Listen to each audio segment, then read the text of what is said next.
Et bonjour à toutes et à tous, il est 14h30 et on se retrouve pour 1h30 de direct sur Globule Radio pour, vous l'avez compris, la radio des villages. Alors c'est quoi la radio des villages? C'est une émission en direct toutes les semaines sur Globule Radio et on se déplace, en fait on met le studio en extérieur dans le but d'aller voir ce qui se passe dans la vallée et de mettre en valeur le patrimoine et la culture du territoire. Aujourd'hui, on est à Valorcine et plus particulièrement au Festi Valorcine pour la 3e édition organisée par l'association Sit and Ride, une association qui promeut le sport extrême handi de montagne depuis plus de 10 ans. C'est aussi un festival festif puisqu'il y aura des concerts en fin de soirée et un marché des artisans cet après-midi à partir de 17h30. Ce matin, c'était sportif, c'était randonnée VTT. Et justement, là, on est à côté du ravito. Il y a plus grand monde, mais ils sont là. Et ils entendent ce qu'on fait. Donc, c'était VTT. Ils sont partis. Ils ont fait une rando avec 1700 mètres de dénivelé. Et là, je ne sais pas où ils sont, mais on leur souhaite bon courage. Là, maintenant, je suis avec Eugénie et Kim, deux artisanes qui seront sur le marché tout à l'heure. Et puis, on va prendre un petit temps pour discuter. Il y a beaucoup de vent, donc j'ai mes feuilles qui s'envolent. On a froid, les filles, non? Un petit peu. Ça caille. On entend un peu le vent dans les micros. Ça saoule. En tout cas, nous, on est ensemble pour à peu près une demi-heure pour discuter de ce que vous faites, de votre art et de ce que vous allez faire sur le marché. D'ailleurs, du coup, pour commencer, en une phrase, est-ce que vous pouvez nous dire chacune... Qu'est-ce que vous faites, vous, comme art? Bonjour, moi je m'appelle Kim. Bonjour, je suis photographe argentique et là, aujourd'hui, sur le marché, je vais proposer une prestation d'Afghan Box. Donc l'Afghan Box, c'est quoi? C'est le photomaton du XXe siècle. Donc c'est un photomaton argentique qui permet d'avoir des très beaux portraits très qualitatifs en moins de 15 minutes. Voilà. Et comment ça marche exactement? Oh là. Vite fait. Vite fait.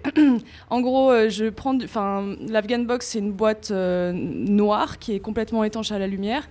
Dedans, je me déplace avec ma main seulement au toucher, parce que voilà.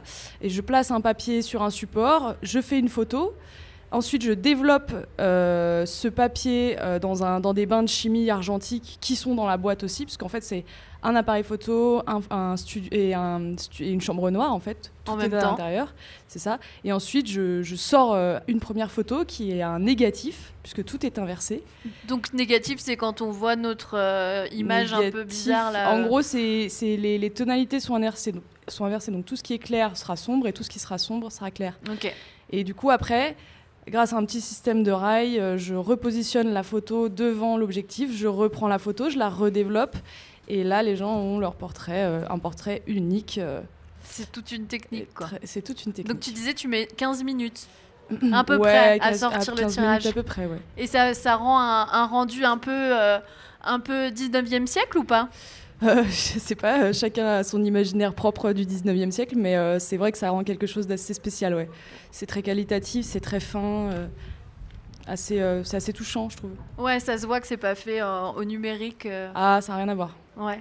Et toi, de toute façon, tu fais pas de photos numériques? Je fais plus de photos numériques. T'en faisais avant? J'en faisais avant. Et alors, qu'est-ce qui t'a fait pencher pour l'argentique? Il n'y a pas d'écran, c'est trop bien. Il y a 1 million de raisons qui sont que déjà... pour moi, l'émotion de l'argentique, elle se retrouve pas au numérique. Enfin, moi, je la retrouve pas dans le numérique. Mais ça m'est propre. Enfin, chaque photographe a sa vision. Donc ça, c'est déjà un des trucs qui font que j'adore. Il y a vraiment quelque chose, un grain, une émotion qui est forte, quoi.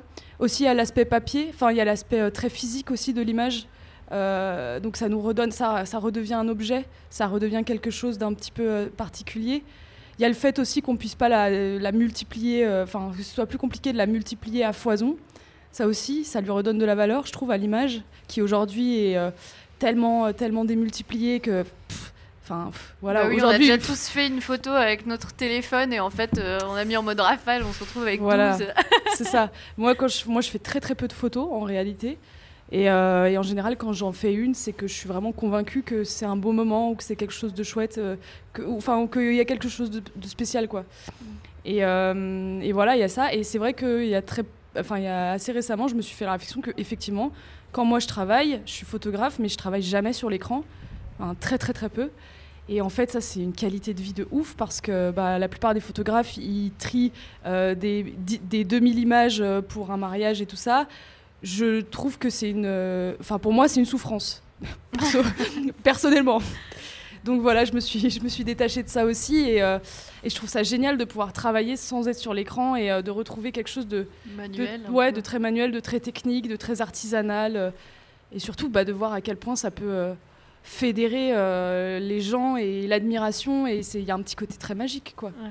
Ouais, mais du coup toi quand tu reviens d'une séance photo, tu vas dans ta chambre noire et t'es dans le manuel, enfin t'es manuel, c'est ça. T'es enfermé dans le noir. Pour ceux qui sont déjà rentrés dans une chambre noire, c'est une expérience à faire, c'est vraiment le noir complet. C'est le noir complet avec juste une petite lumière rouge.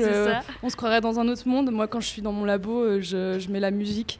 Je suis dans ma bulle quoi. Il y a rien qui m'atteint, c'est fou, c'est un moment complètement hors du temps et voilà. C'est ce que j'invite les gens à redécouvrir la photo par ce biais-là parce que vraiment c'est beaucoup plus marrant je trouve. Beaucoup plus ludique et beaucoup plus magique quoi. Et d'ailleurs toi tu proposes des stages d'argentique, on y reviendra tout à l'heure, on en parlera de tout ce que tu proposes. Pour l'instant j'aimerais bien voir avec Eugénie, toi qu'est-ce que tu fais comme art? Alors c'est un peu moins technique et j'ai besoin d'un peu plus de lumière. Moi je fais de la couture et principalement des bananes avec des matières recyclées, donc du parapente beaucoup et des cordes d'escalade. Je fais aussi avec du velours, de l'éponge, du jean, tout ce que je trouve autour de moi. Donc voilà. T'es multimatière. Exactement. Et j'aime beaucoup mélanger les matières, les couleurs et chaque banane est unique et chacun peut choisir sa banane. Donc voilà. Et tu fais uniquement des bananes ou tu t'es lancé des fois sur d'autres... Je fais plein d'autres choses pour moi, mais je vends uniquement des bananes. Ok. Et donc c'est de la couture globalement? Oui, de la couture. Et c'est quoi le procédé pour faire ta banane? Ça te prend combien de temps pour faire une banane complète de A à Z? Alors, ce qui prend le plus de temps, c'est en fait de préparer les matières recyclées. Donc, le parapente, quand on me le donne, il faut que je le prépare. Donc, un parapente, ça fait à peu près 23-24 mètres carrés. Tout à fait. Donc, c'est très grand, avec beaucoup de ficelles, de suspentes. Donc, à préparer, c'est très long, très chronophage. Donc, c'est surtout la préparation le plus long. Après, la découpe, parler avec la cliente, savoir les couleurs qu'elle désire, etc., l'aider dans son choix. Et après, une fois que je suis devant la machine, ça me prend à peu près 20 minutes. Ok. Donc toi, tu fais des bananes, ta spécificité, tu les fais sur mesure. Donc les personnes peuvent choisir exactement uniquement à la demande. Uniquement à la demande. Et tu as déjà croisé des gens avec tes bananes dans les rues là? À Chamonix, je commence à croiser pas mal de personnes et ça fait toujours plaisir. Ouais, ça te fait quoi? Ça me fait plaisir. Parfois, je suis un peu gênée. Je suis là, c'est une de mes bananes. Mais... C'est à moi. C'est super. En tout cas, aussi, vous êtes toutes les deux du coin. Ton studio photo, toi, le petit labo, il est à Valorcine. Il est juste à côté d'ici. D'ailleurs, on peut le voir d'ici. On voit le toit qui s'échappe dans le paysage, derrière la gare, au milieu de la forêt. Et puis toi, tu es de Montroc. Voilà, donc il y a juste une montagne qui nous sépare de mon petit atelier. Exactement. Est-ce que le fait d'être implanté dans ce territoire, ça vous inspire dans ce que vous faites? Oh, quelle grande question. Vas-y, attaque. Moi, ce qui m'a inspirée, c'est en fait, un jour, on m'a donné une vieille machine à coudre. On m'a demandé si je cousais. J'étais là, non, pas du tout. Et on m'a dit, est-ce que tu veux une machine? J'étais là, pourquoi pas? Et à quelques mois d'intervalle, on m'a donné une vieille voile de parapente. Et donc, ça m'a inspirée pour commencer à coudre. Et depuis, j'ai fait plein de choses différentes. Et m'est venue l'idée des bananes, parce que j'ai toujours aimé les bananes. Donc il y a quelques années, on me disait que j'étais ringarde, et là finalement c'est revenu à la mode. C'est complètement revenu à la mode. Voilà. Ouais. Bon, pour celles et ceux qui peut-être auront échappé au mouvement de mode, la banane c'est la petite sacoche qu'on porte sur le côté et qui est très pratique en festival. D'ailleurs, il risque d'y avoir pas mal de personnes ce soir qui vont en porter. Peut-être ça sera les tiennes. Peut-être que tu vas croiser des personnes avec tes bananes. Peut-être qu'on aura déjà. Et puis toi, tu es quand même complètement implanté quand même dans ce territoire, dans le sens où comme tu récupères des toiles de parapente, des cordes d'escalade, etc. Enfin, j'imagine que tu bosses avec des personnes du coin. Les chutes, tu les récupères où? Exactement. Des chutes, c'est... Alors moi, je fais du parapente, donc c'est des copains qui me donnent leur voile réformée. Donc une voile, ça a une durée de vie. Et pareil, les cordes d'escalade. Donc parfois, quand je vois une corde... jolie, je suis là, tu penseras à moi quand elle sera foutue, tu pourras me la donner, j'en ferai des belles choses. Et en fait, j'enlève l'intérieur de la corde, lame, et je l'aplatis pour faire mes sangles, du coup, de banane. Ok, c'est les sangles, les cordes d'escalade. Et donc, tu fais du recyclage. C'est important pour toi, cette notion de récup? Principalement du recyclage. Voilà, juste le velours que je recycle pas. Alors, parfois, ça m'est arrivé d'en faire avec des vestes en velours ou des pantalons en velours. Mais tout ce qui est éponge, jean, divers tissus, parapente, c'est que du recyclage. J'essaie vraiment de faire le maximum avec des matières que je trouve autour de moi. Et je trouve que c'est ce qui fait le charme. Tu redonnes une nouvelle vie à des objets qui en ont déjà eu. Je transforme les voiles de parapente en bananes. Ouais, c'est chouette. Voilà. Et donc toi, Kim, t'as quand même un labo photo au milieu de la forêt. Ça fait 4 ans que tu travailles dedans. Pas bankable. Non. Non. Mais est-ce que le fait quand même qu'il soit au milieu là, des arbres, on le voit d'ici, ça t'inspire toi quand tu fais des photos ou... Bah, pas du tout, tu peux dire non. Non, je pense que c'est plus complexe que ça, c'est pas oui ou non. Moi je fais pas du tout je fais pas de photos de montagne en fait, parce que c'est pas ça que j'ai envie de photographier. J'ai envie de photographier des trucs que je peux pas voir tous les jours. Donc je photographie la mer par exemple, des choses comme ça, les gens, tout ça. Mais pour moi, c'est une constante source d'émerveillement ici. Je suis jamais lassée, je suis jamais.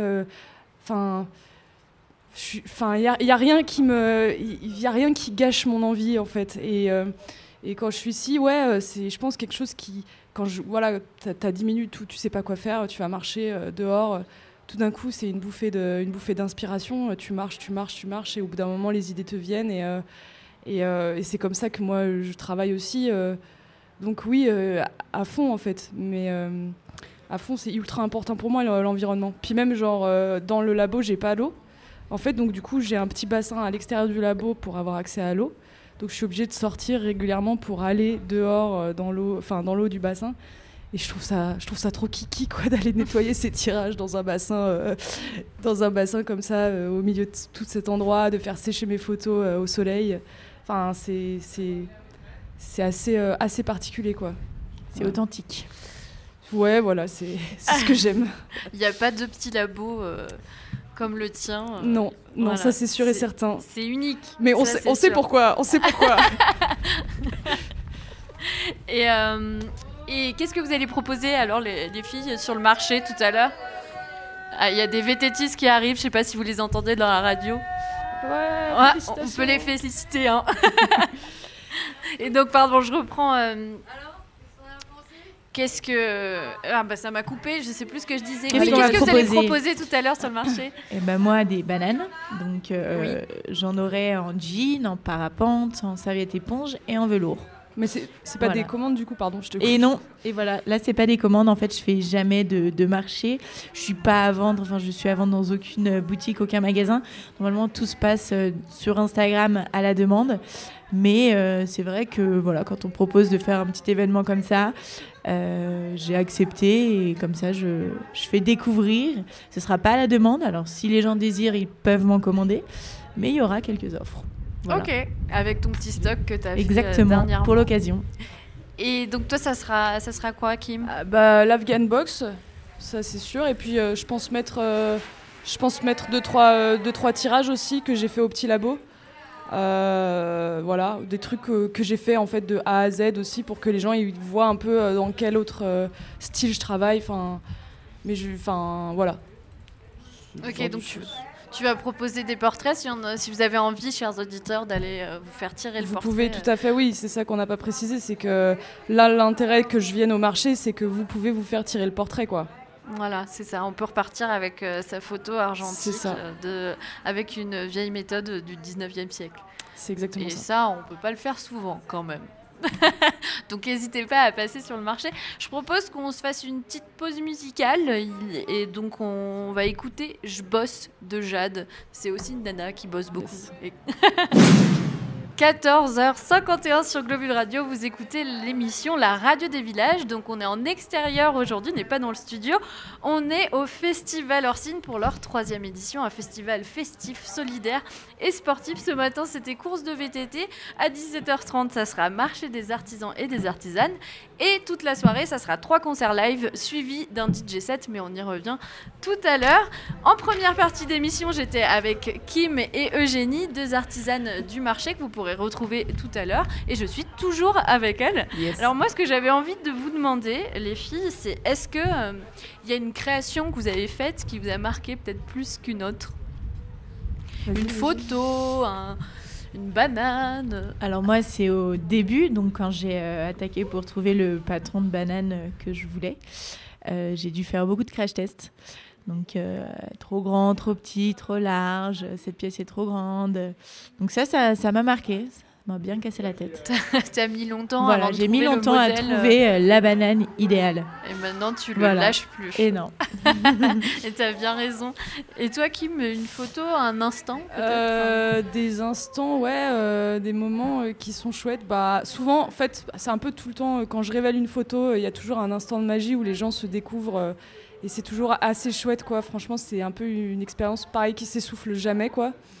Mais il y a une fois une photo que j'ai fait. Et enfin, en fait, non, il y a plein de photos, en fait. À chaque fois que je vois un truc, et je me dis, ah, je fais la photo, et là, je me dis, ah là, celle-là, je sens qu'elle va être incroyable. Et après, elle est incroyable. Et après, je suis trop contente de moi et tout. Voilà, c'est tout. C'était hyper mal expliqué. Mais non, on a compris. Mais pas. ouais, non, chaque photo que je fais en général, elle est source de souvenirs et de beaux moments passés avec les gens ou bien passés avec moi-même. Et peut-être qu'en plus, certainement, elle pourra se retrouver dans le couloir, à l'entrée, sur un bureau. Ouais, c'est ça. Une fois, j'ai croisé une fille dans Cham qui m'a dit ah, ta photo que t'as fait la dernière fois de moi à l'Afghan-Box, justement. Elle m'a dit ah, c'est une photo que je montrerai à mes enfants. Je dis ah, c'est classe. Ça, c'est marrant, C'est classe. ouais, j'imagine. Alors, l'Afghan-Box, je recontextualise pour peut-être les personnes qui nous rejoignent.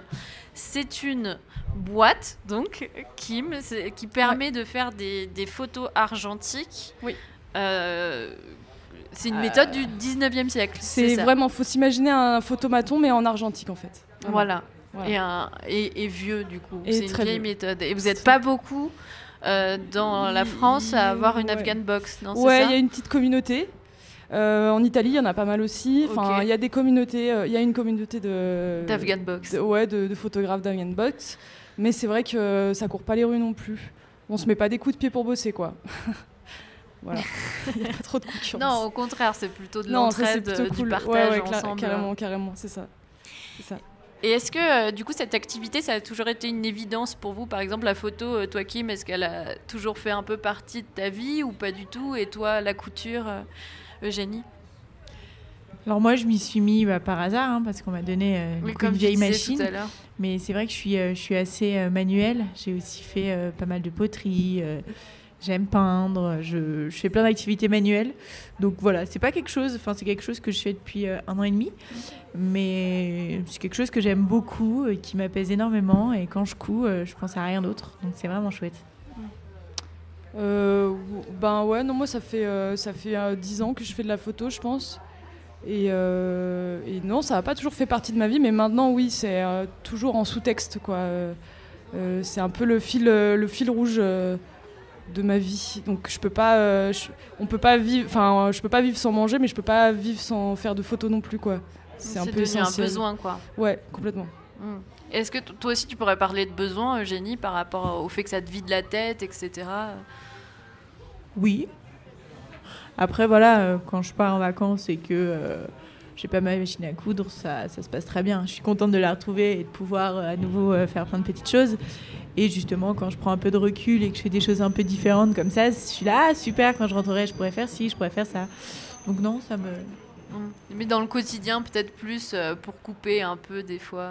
Parce que c'est ton activité qui est à côté, t'as un métier. Exactement. Moi, à je fais côté. vraiment ça à côté par passion. Et en fait, au début, les bananes, je les faisais uniquement pour moi.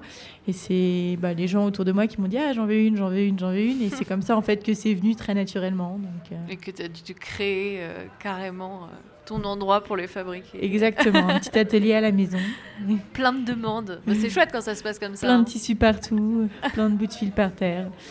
Est-ce que vous trouvez aujourd'hui que c'est compliqué d'avoir un travail d'artisan dans une société qui prône quand même la consommation au maximum, la surconsommation, si je peux dire. Là, on est sur une production quand même plutôt lente, il faut le dire. Est-ce que c'est compliqué parfois de faire sa place ? Bah, effectivement, en fait, c'est très compliqué d'en vivre et de gagner correctement sa vie. C'est un enfer, pour être honnête. Mais en fait, faire sa place, c'est qu'une question de temps. Je pense que si tu crois vraiment à ce que tu fais du début à la fin et que tu lâches rien sur l'engagement que toi tu mènes et sur tes idées et sur ton là-dessus quoi, si tu lâches rien, tu finiras par faire ta place. C'est qu'une question de temps. Après, tout dépend de ce que tu cherches. Est-ce que tu cherches c'est la fame ? Est-ce que ce que tu cherches c'est l'aboutissement personnel ?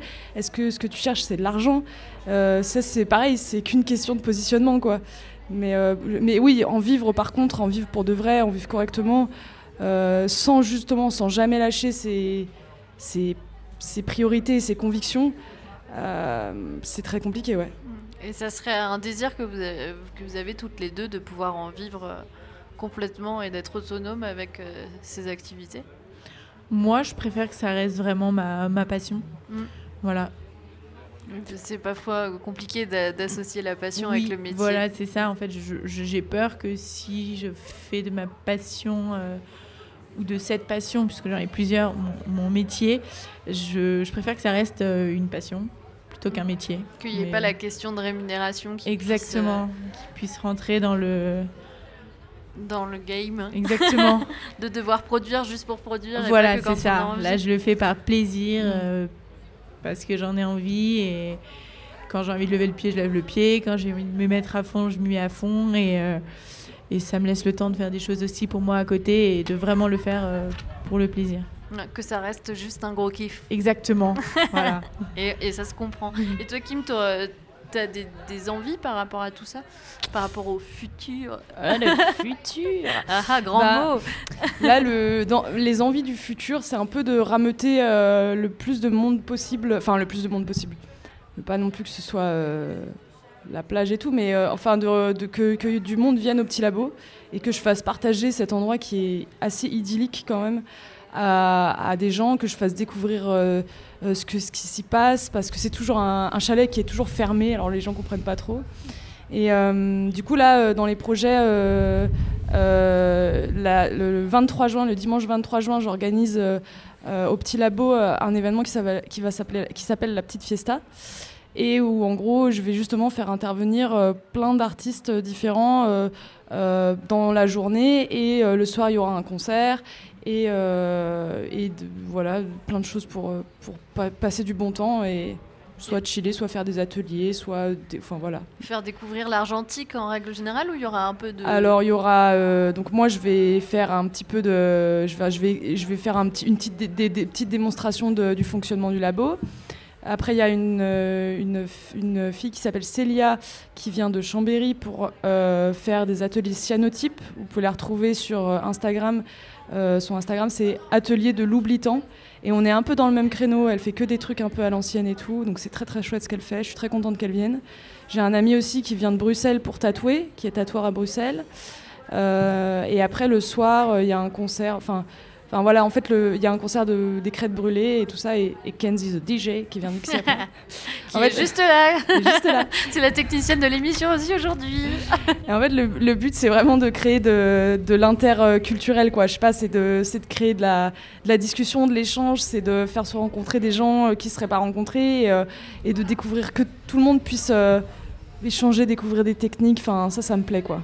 Donc notez bien la date dans vos agendas si cette petite description vous a plu. C'est le dimanche 23 juin, il y a une heure de départ. Ça commence à peu près vers 13h, mais vous pouvez venir à n'importe quel moment.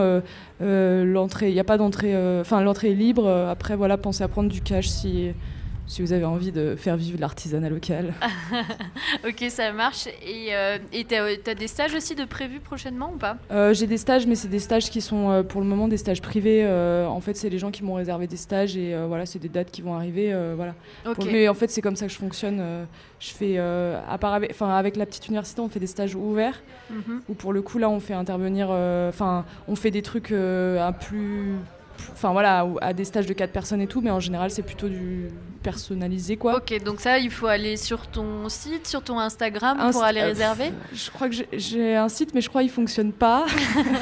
Non, effectivement, je crois qu'il y a un petit bug. Mais peut-être Instagram ou Facebook. Instagram, vous pouvez retrouver Petit Labo Valo. Et sinon, il y a mon Instagram personnel qui s'appelle Analogue Kim. Voilà. Et donc là, on peut t'envoyer un message directement. Vous pouvez m'envoyer des messages, des infos. c'est cool. Ouais, c'est exactement. Ok, super. Et si vous voulez une super banane colorée en toile de parapente, en corde d'escalade ou en velours, etc., Eugénie, où c'est qu'on peut te commander tout ça? Sur Instagram également, et ça s'appelle Banana Split. Et donc c'est B-A-N-A-A-N-A-A-A. Donc 1A, 2A, 3A. Voilà, Banana Split. Exactement. Ok, super. Et on peut aussi vous retrouver donc, à partir de 17h30 tout à l'heure sur le festival, au marché des artisans et des artisanes. Des artisanes.